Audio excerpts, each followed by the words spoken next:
Like every girl on the internet, I'm obsessed with Vivienne Westwood corsets, but instead of paying 4 figures, I thought I'd just spend the day making it. So I drafted my own sewing pattern inspired by it. Today I'm going to walk you through how to sew it up using my pattern, which is linked below, so let's get into it. Things to note for the cutting: these are your what is called grain lines, and it should be parallel to your selvage, which is the raw edge of your fabric, and we're just going to line all the pieces up, and then we're going to start cutting them.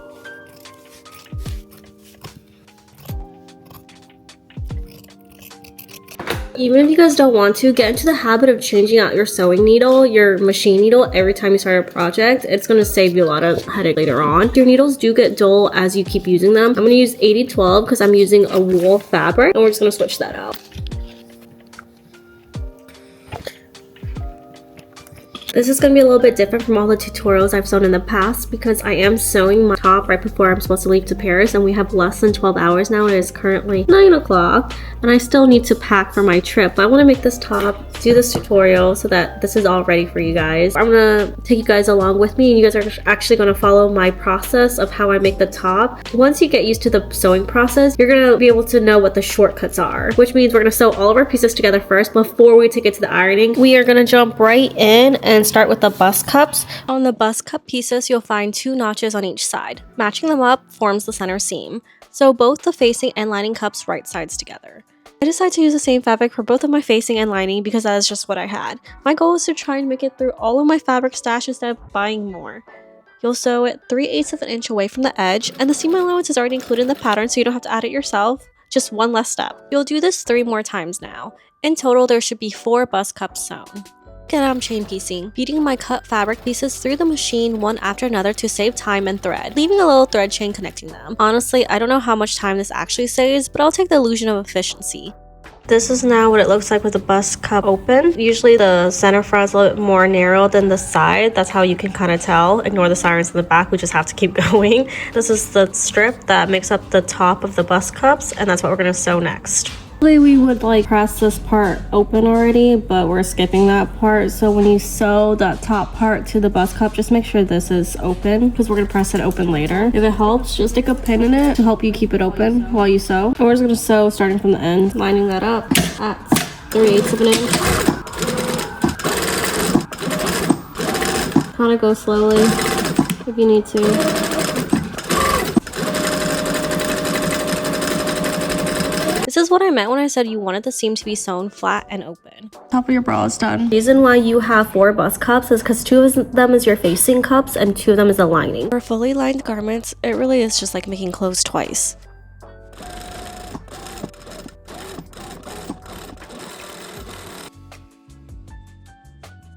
This is our front bodice. This is our center front piece, and this is our side piece. We're going to sew right sides together.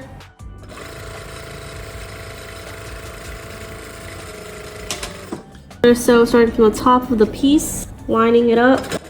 The real upgrade was switching from my home sewing machine to the industrial sewing machine. That was the ultimate hack. Also, all that noise in the background, that's my mom packing for France. Apparently you're supposed to stay up the whole night before an international flight to beat the jet lag, or that's what I think. So we'll see how that goes. Now the front pieces are done for the bodice. Sewing the 2 front pieces together by sewing the center front seam.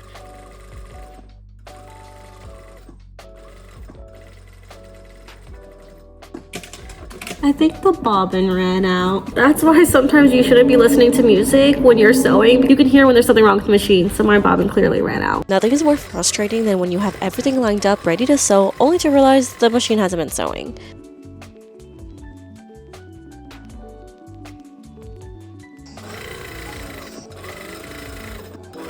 Here is the front of the corset that you should have sewn together, both the lining and the facing. We are going to put the front pieces to the side and now start on the back pieces. And we're going to sew these together, side back to center back. Lining up from the bottom of the pieces, we're going to sew starting at the bottom, going to the top with right sides together. This is what that back piece looks like now. All those pieces that we just sewed together only took 45 minutes. Now we're going to take the back pieces that we just sewed, the front pieces that we sewed, as well as the bust cups. Now we're going to iron it all out. This is a tailoring ham, an essential tool for pressing seams so they lay as flat as possible. I'll be using it here for the bust cups. Since the seam is curved, I want to press it open over a curve rather than a flat surface.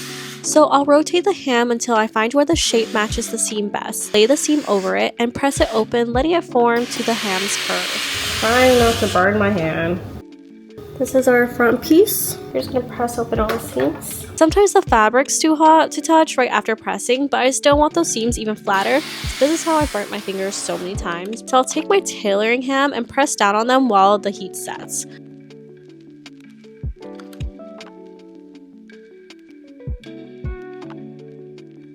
Nice and crispy. Let's ignore the threads for now. Is our back piece that we're pressing out next. The back bodice is also done. Now we're going to add structure to the corset top by sewing down Grosgrain ribbon, which creates channels for the spiral steels boning. If you'd rather keep the top soft and unstructured, feel free to skip this step entirely and you'll be finished with your top so much faster. On the front bodice piece, again, this is on the lining pieces. Take your chalk and a ruler and mark 1/2 inch in from the side seam. At the chalk line, we will place down our first Grosgrain ribbon channel next to it. The next placement would be splitting the side bodice pattern piece in half, whether this is literally up and down, or I like to put mine at an angle from the top being closer to the side seam and it being angled towards the center front, as I find this angle to be more visually slimming. Here I'm laying down the Grosgrain ribbon along the 1/2 inch mark we made and sewing it down on both sides 1/8 inch from each edge. You can pin the ribbon down first if you want, but I freehanded it and hoped for the best. You'll find as you get more comfortable with sewing, you'll stop pinning everything because honestly, that's also time consuming. So we'll start by laying ribbon over all the seams first, using each seam as a center line. So once it's sewn down, the seam runs right through the middle of the ribbon. This is now sewn onto the seam. This is what I mean when you kind of just want to line it as best as you can, centering this seam. This is how it looks on the other side. We're gonna do that for all of the seams. This is what the front boning channel should look like. So we have 1, 2, 3, 4, 5, 6, 7 boning channels for the front. For the back, it's going to be a little bit different because we have the grommets in the back. This is 1 inch away from the center back and 1/2 from the side. So that's how we're going to mark that up. We're gonna mark 1 inch in. That should be where our first line is. Our second line is going to be right here. I don't think we need another one at the side seam because we'll have it anchoring from the front, but just in case, I'll just mark the 1/2 inch here, 1 here, 1 here, 1 here. I really don't want to go past this point because it's going to start digging into the back.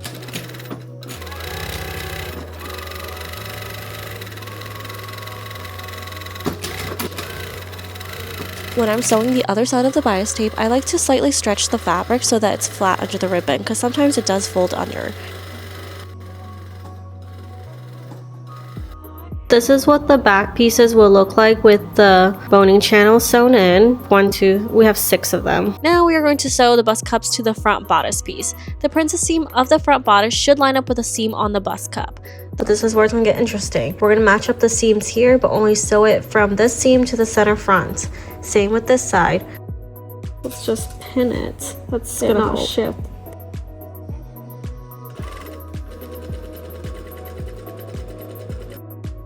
Okay, lined up a lot better there and here. Whoa, okay. Let's do the same for the other side. This is just so satisfying when the seams line up here. So good. We only have the front half of the bust cup sewn into the bodice. I'm gonna do the same with the lining now. This front neck piece, I would recommend that you cut 2 facing up so that you don't get confused. No matter which way it folds, it's going to be the correct side and it'll give you less of a headache, unless you want your line to intentionally show. So this is our front neck piece, and what we want to do with right sides together is sew this side together. I already did it without filming it, but here's the side that's sewn together.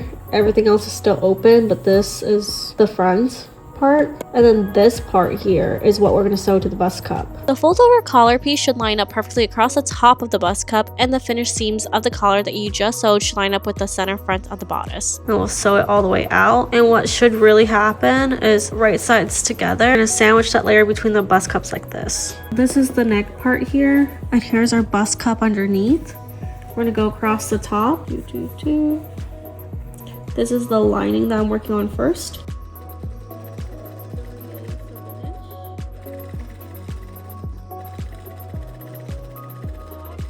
And now it's sewn across the top of the bust cups, this neck piece. And the part where we had just sewn and finished, that was the center front, and that just sits like that for now. But we want this to be sandwiched, so now we're gonna put it down like this. right?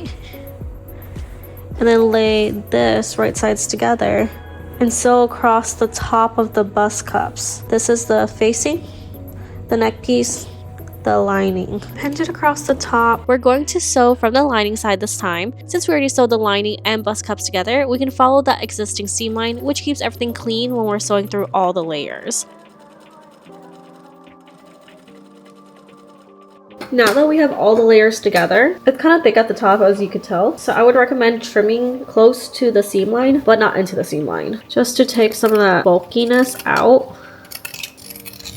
And cut very carefully. This is how I've cut my finger and my hand several times. These scissors are pretty sharp. I don't know if you guys can see how much is coming off of this, because it's about like 8 layers. Okay, so we trimmed it, and this is how it looks so far. Pretty good, pretty clean looking. Woo, we're doing it. This is actually the front. Like I said, this is gonna be an advanced piece because this is pretty crazy. So remember, like half of our bust cup still needs to be sewn. So we're gonna go ahead and do that. But we're only gonna sew the bust cup up to where everything's sandwiched. So now we join the rest of the bust cup up to the point where everything is sandwiched. This part is the part that's sandwiched, and these are the 2 layers of the facing and the lining. And we're just gonna sew from the point here. You can see here the rest of the way, making sure to catch all the layers. I'm gonna do the same for the back of it again, so up to the point where everything's joined. And this is how that should look. Then it kind of looks like this, with this part sandwiched. And just sew the rest of the way to the top. A rather clean finish if you got it to catch on perfectly. On to the fold over collar. With right sides together, sew along this top edge. This will require you to fold it over so you're sewing on the wrong side.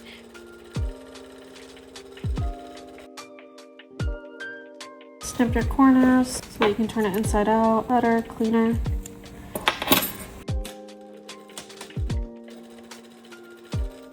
Turn the collar right side out and snip the corners first, if you haven't already. Trimming the excess fabric gets rid of the bulk so you have nice sharp corners. I also just use my scissors sometimes to really push it out.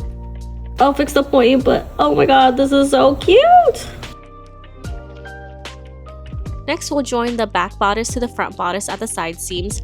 Sew facing to facing and lining to lining. We're keeping these as 2 separate layers because when the facing and lining gets joined at the edge later, all the seam allowances end up hidden between them. And that's what gives you a clean finish inside with no raw seam showing. Let's do it also for the lining.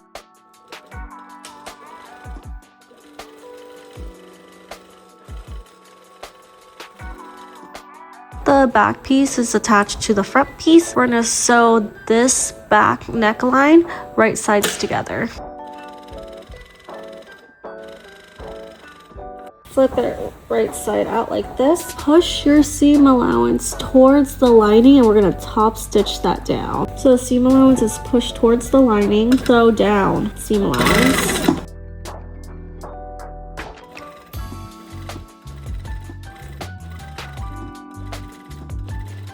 This is what your back neckline should look like on the lining side. And then with right sides together and matching up the seam, we're gonna sew the front strap to the back strap. Wow, I did a really bad job of lining this part up. So I will be redoing it. Now we're gonna press out all the seams that we just sewed. So we're gonna press out the edge of this flap, the side seams, and the straps that we just sewed together. I've been putting off this project, but here she is. We're gonna finish her up today. I went to Paris, came back, worked for a week, and so now I found some time in between my trips because I am leaving again to go to Asia this time. So this is what I have so far. We still just need to add the corset boning. So we're going to add the steel boning in, so we have to cut that first. We had to add boning channels here along the arm side, and as you can see, there's nothing at the top to prevent it from slipping out if we push it through. So we're gonna just stay stitch across the top 3/8 of an inch across any of the boning channel that don't have a stopper.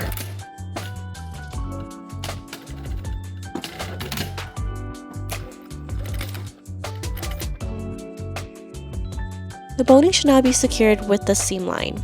Here's the inside of our corset. I'll measure each channel top to bottom and subtract half an inch for my boning length.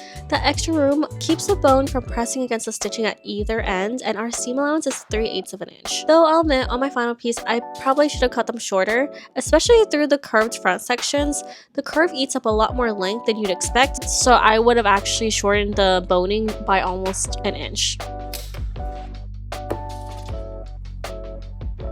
Now we have all the boning cut out. There's a lot. I still have to add the end caps to it, so that's what we're going to do next. This is end caps.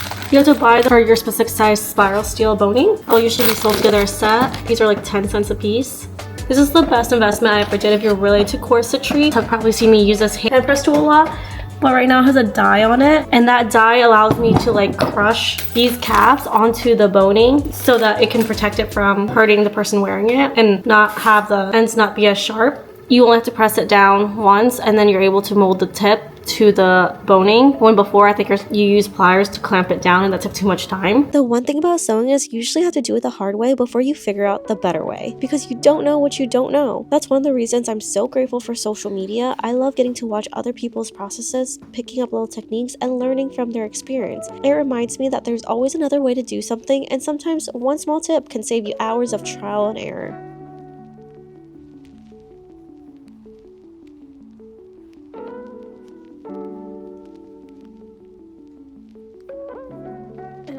I left this project for so long. I went on 2 international trips, but now we're going to be back to finishing this corset. This is what I have completed so far. So we are going to have the right sides faced each other, and you're going to push the collar in the inside of the top, and we're going to sew across the bottom. Right sides together, line up all the seams. We're closing up the bottom of the top.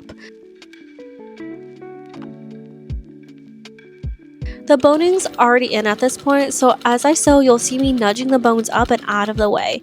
Sew over spiral steel and you'll break a needle at best, and at worst, you'll lose an eyeball.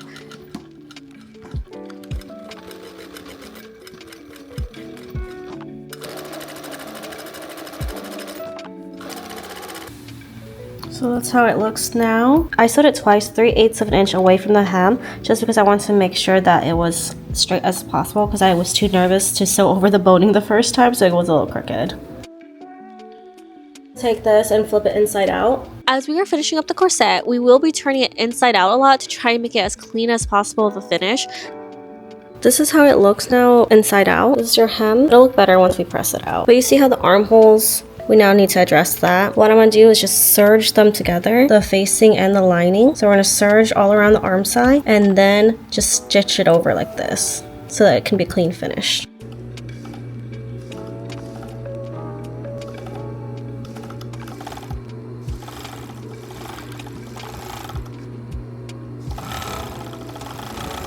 Both arm sides are finished. One side, this side's also finished. And what we're going to do now is flip it over and just stitch alongside here to finish off both arms.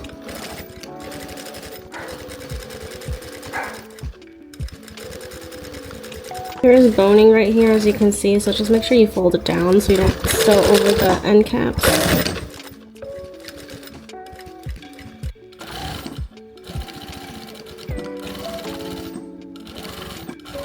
So that's how it looks finished now. Now we need to do the other side.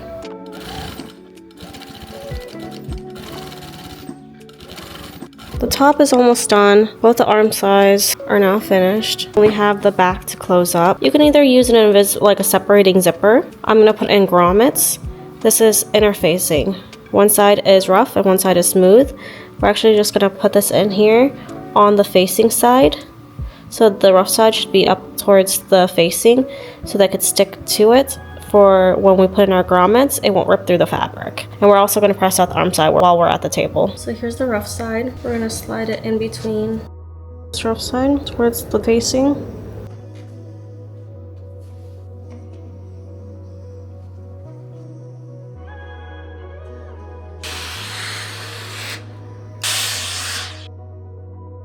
Now it's fused to your fabric. Do it for the other side as well. So I didn't do a good job of lining it up, so just trim it because that part is sticky, and if you get it onto your iron, you will have to clean it up. And if you're here and you want to press this down, we're gonna be folding this inside like this and top stitching it. You can also press it here. It's just like that. Quick note on the iron. I originally got this from Renta Steam Station through a sponsorship, but I'm telling you, unsponsored, it's honestly the best product ever. It heats up so fast, I generally feel like I spend less time pressing. And this is my least favorite part of sewing. And while you're doing, might as well just press up the hem. So where we had pressed down the seam earlier on the center back, we're gonna go ahead and sew that down now.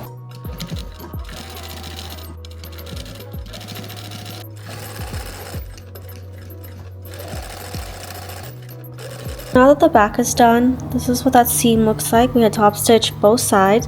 We're gonna now mark grommets alongside this. I'm marking in a 1/2 inch from the center back. This is going to be markings for the grommets. Each grommet will be 1 inch apart. And instead of measuring the other side, I like to line up both sides and mark from the original so they match.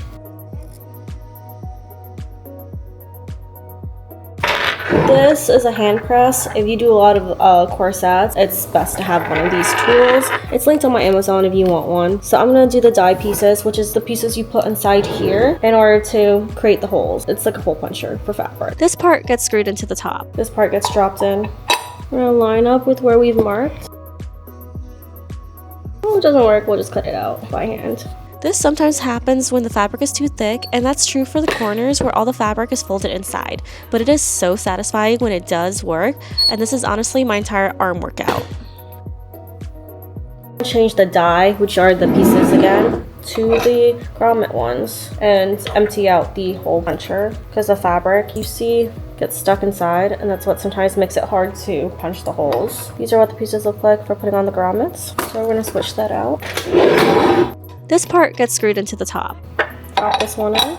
I'm just going to do silver because that's what I have. Each grommet set has 2 pieces, the grommet itself and the washer. The washer has 2 sides, one with a raised groove and one that's indented. The groove side is the outside of the finished garment. So when you load it into the die, that groove side faces down. Now bring over your freshly punched fabric, lay it down lining side down onto the die. Then drop the garment in from the top through the hole you made. Take a second to make sure everything is lined up nicely, then press down. You'll feel when it sets. There's a definite moment where it locks into place. And honestly, if you mess up, which I sometimes do, just take a pair of pliers and take it out. Sewing is one of those hobbies where almost everything can be undone or fixed.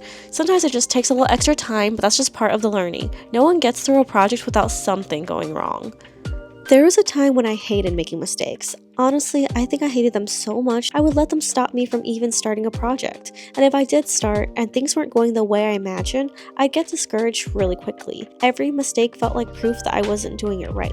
But somewhere along the way, I realized that's just part of making things. Every project I've ever been proud of has moments where I thought I'd ruined it. Sometimes I had to seam rip, remake pieces, or completely change the design halfway through. And even on the projects that don't turn out exactly how I imagined, every completed project makes the next one just a little bit easier. This part I did want to have folded over, so what I did was fold the strap in half and then I stay stitched this part. Now our top's finished.